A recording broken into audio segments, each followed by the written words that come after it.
여러분, 우리 삶의 햇빛, 이거 정말 필수잖아요? 그런데 만약 어느 날 갑자기 이 소중한 햇빛을 빼앗긴다면 법적으로 어디까지 내 권리를 주장할 수 있을까요?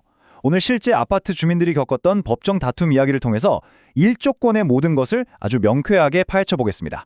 한번 상상해 보세요. 매일 아침 우리 집 창가로 쏟아지던 그 따스한 햇살이 어느 날 갑자기 거대한 건물에 가로막혀서 그냥 사라져 버린다면요.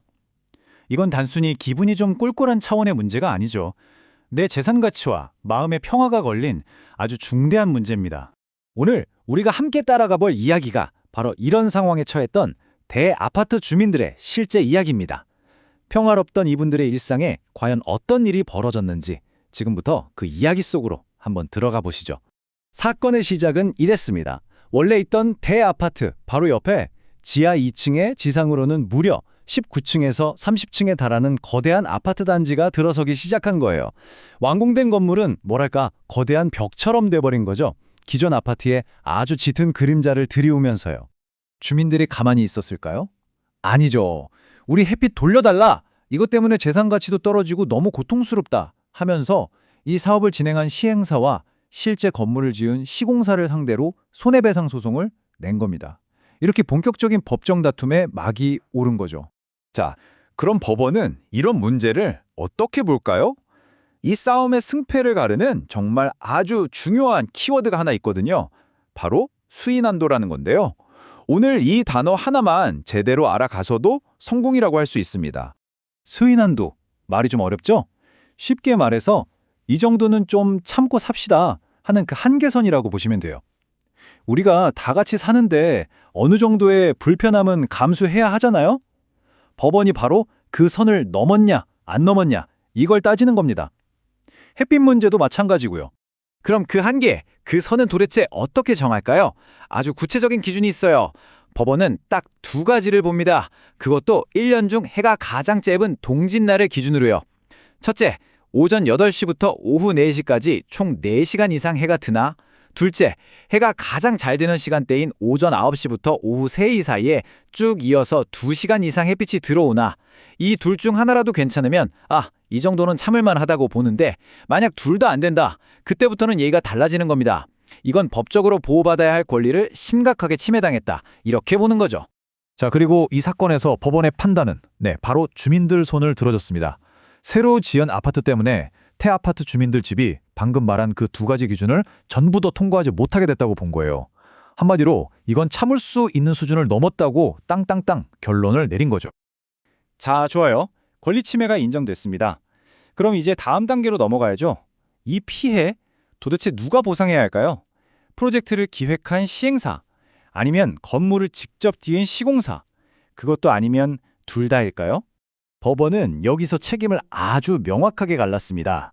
사업 전체를 계획하고 결국 이익을 가져가는 주체, 바로 시행사에게 책임이 있다고 봤고요. 반면에 그냥 계약을 맺고 건물만 올린 시공사는 원칙적으로 책임이 없다고 선을 그었습니다. 아니 왜 시공사는 책임이 없지? 싶으시죠?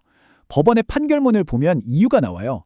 시공사는 그냥 돈 받고 일하는 사람, 즉 단순한 수급인에 불과하다 이렇게 본 거예요.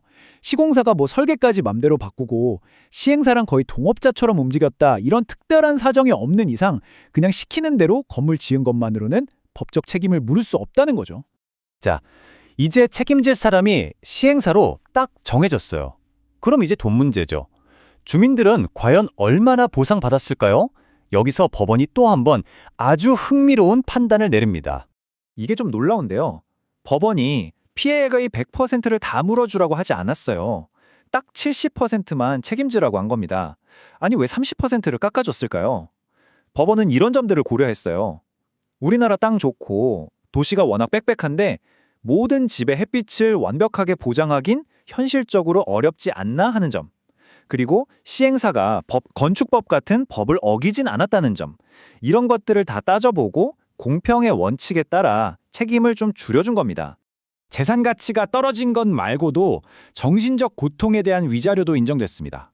한 집에 200만 원씩이었죠. 근데 여기서 정말 재밌는 포인트가 있어요. 이 돈 집주인이라고 다 받은 게 아니에요. 오직 그 집에 실제로 살면서 햇빛을 빼앗기는 고통을 온몸으로 겪은 사람들한테만 지급됐습니다. 세를 준 집주인은 못 받았다는 거죠. 자, 이제 사건이 이렇게 깔끔하게 마무리되는 것 같았죠? 그런데 말입니다. 이 이야기에는 아직 우리가 몰랐던 엄청난 반전이 하나 숨어 있었습니다. 일부 주민들한테는요, 이 모든 판결이 그냥 종이 조각이 되어버리는 일이 생겨요.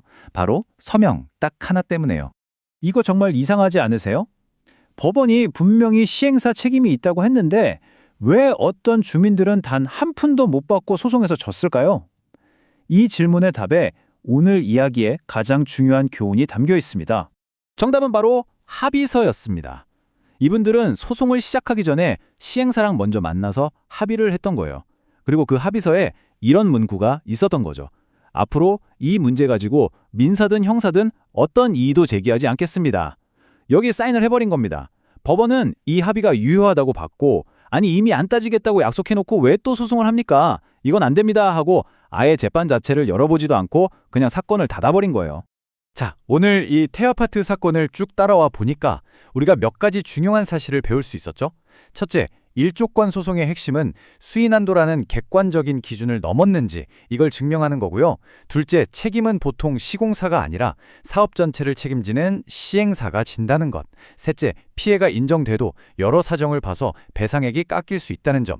그리고 마지막으로 어쩌면 이게 제일 중요할 수도 있는데 섣불리한 합의서 서명 하나가 내 소중한 권리를 통째로 날려버릴 수도 있다는 겁니다. 그래서 우리가 오늘 마지막으로 스스로에게 던져봐야 할 질문은 바로 이겁니다. 어떤 문서에 서명하기 전에 나는 지금 이 사인 하나로 어떤 권리를 포기하게 되는지, 그 무게를 정말 제대로 알고 있는 걸까? 오늘 이야기가 여러분의 소중한 권리를 지키는데 작은 힌트가 되었으면 좋겠습니다.